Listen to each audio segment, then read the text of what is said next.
trust me, bud. And me.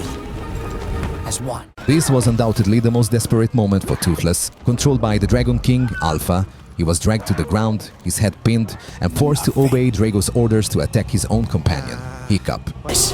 Come on! What's the matter with you? After a futile argument between Hiccup and Drago, Drago commanded Alpha to take control of Toothless. Seeing Toothless struggle helplessly against the Dragon King's mental grip, Hiccup panicked. Toothless, almost unrecognizable, stepped forward with hostility, approaching Hiccup as if he didn't know him. At the critical moment, Stoic rushed in to block Toothless' fatal strike, saving Hiccup's life but sacrificing his own in the process. Stoic's sacrifice left Hiccup devastated. He pushed aside the shards of ice covering his father's body and collapsed, crying on him. Meanwhile, Toothless slowly regained his senses, confused about what had just happened. He approached Stoic's arm and sniffed it, but Hiccup pushed him away in his grief. Go on, get out of here!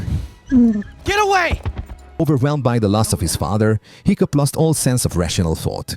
He couldn't focus on who was truly to blame. He was consumed by the pain of losing Stoic. Drago's Black Alpha gave a commanding roar, signaling the dragons to follow him. Toothless was roughly dragged away by Drago. Back on Berk, Hiccup held a funeral for Stoic. A rocket, infused with deep sorrow, was shot onto the ship carrying Stoic's body. Hiccup felt guilty, blaming himself for Stoic's death. His recklessness had caused it, and in that moment, he realized how much he had to grow. Hiccup made a decision. He would become the new chief of Berk. His first command as chief was to defeat Drago and rescue Toothless and all the dragons controlled by Alpha. Since all the dragons had flown away under Alpha's control, Hiccup and his team were forced to ride baby dragons back to Berk.